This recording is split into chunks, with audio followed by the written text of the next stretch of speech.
Komunikasi persuasif. Yang pertama yang harus kita ketahui adalah makna dari komunikasi persuasif itu sendiri. Dalam Kamus Besar Bahasa Indonesia atau KBBI, persuasi adalah sebuah ajakan seseorang dengan cara memberikan alasan dan prospek baik yang meyakinkan. Contohnya bujukan, rayuan, dan mengajak.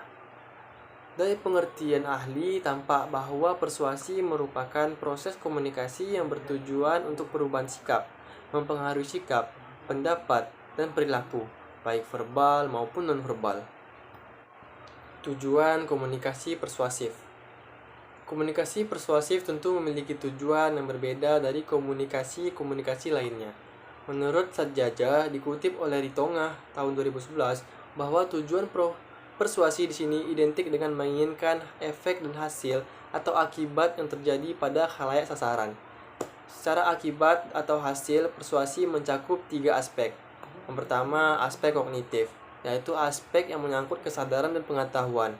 Yang kedua, aspek afektif, yaitu menyangkut sikap. Yang ketiga, aspek konatif, yaitu menyangkut perilaku ataupun tindakan. Selanjutnya adalah strategi komunikasi persuasif. Strategi pada dasarnya adalah sebuah perencanaan atau planning dan manajemen untuk mencapai suatu tujuan. Sedangkan strategi komunikasi persuasif dilakukan yang mana untuk mencapai suatu tujuan, yakni mempengaruhi sikap, pendapat, dan perilaku komunikan atau audiens. Menurut Sohimira dan Suryana 2018 menjelaskan bahwa strategi komunikasi persuasif merupakan perpaduan antara perencanaan komunikasi persuasif dengan manajemen komunikasi. Oleh karena itu, agar mencapai suatu tujuan yang diinginkan, maka dalam strategi yang dibuat harus mencerminkan operasional taktis. Jadi yang harus ditentukan adalah siapa sasaran kita, apa pesan yang akan disampaikan, mengapa harus disampaikan, di mana lokasi penyampaian pesan, dan apakah waktu yang digunakan cukup tepat. Strategi komunikasi persuasif menurut Melvin L. Defler dan Sandra Jebal Reyes dalam Sohimira dan Suryana 2018 menjabarkan antara lain 1. Strategi psikodinamika. Hal yang sangat mungkin adalah menggunakan pesan persuasi untuk pernyataan yang bersifat emosional. Esensi dari strategi psikodinamika untuk persuasi adalah pesan yang efektif bersifat mampu mengubah fungsi psikologis individual dengan berbagai cara, yang mana mereka akan merespon secara terbuka dengan bentuk perilaku, seperti yang diinginkan atau sesuai dengan yang dinyatakan oleh persuader. Dalam penekanan ini memungkinkan menggunakan media massa untuk mengubah struktur tersebut seperti perubahan perilaku. 2. Strategi persuasi sosiokultural. Strategi persuasi sosiokultural banyak dipengaruhi oleh kekuatan luar individu. Perilaku orang yang dipersuasi dipengaruhi oleh faktor lingkungan.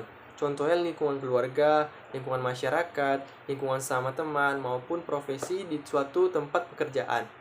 Faktor lingkungan seperti ini diperhatikan pemasar sebelum mempersuasif calon orang yang dipersuasif.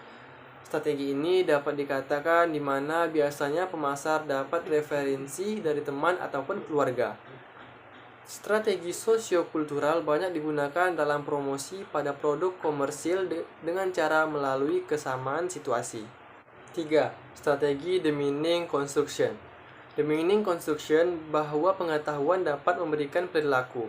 Hal ini berawal dari konsep bahwa hubungan antara pengetahuan dan perilaku dapat dicapai sejauh apa yang dapat diingat. Secara sederhana dapat dikatakan bahwa strategi ini dicirikan oleh belajar atau berbuat, atau learn do, seperti yang dilawankan dengan belajar merasa berbuat, learn feel do. Dan pendekatan belajar penyesuaian diri. Asumsi dasar strategi persuasi the meaning construction menurut adalah bahwa pengetahuan dapat membentuk perilaku. Selanjutnya adalah strategi yang digunakan untuk membangun harmoni internal dalam komunikasi persuasif. Beberapa contoh strategi untuk membangun hubungan harmonis internal jika Anda adalah seorang humas, yakni yang pertama, memperhatikan tata ruang kerja karyawan yang diyakini tentunya akan sangat membantu dalam kinerja para karyawan yang ada di dalamnya. Hal ini juga membantu dalam sebuah hubungan yang harmoni. Hubungan terpenting dalam suatu organisasi adalah hubungannya dengan karyawan semua level. Dalam dunia kerja, setiap organisasi membutuhkan komunikasi internal yang baik. Oleh karena itu, jika menggunakan tata ruang kerja terbuka atau open plan office, di mana ini merupakan ruangan besar untuk bekerja bersama-sama di ruangan tersebut tanpa dipisahkan oleh penyekat.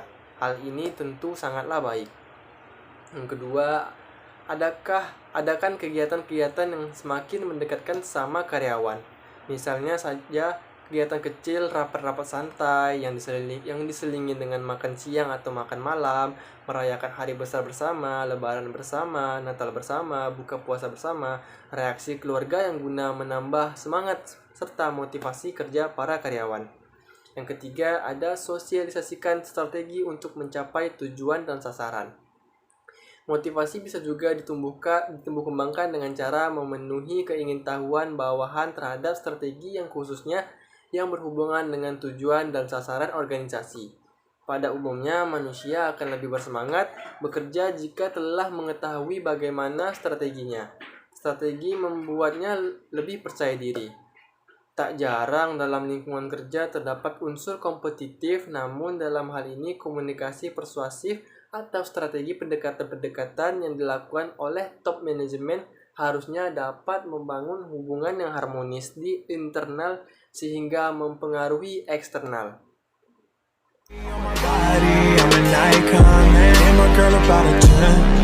I should fuck her in a Benz.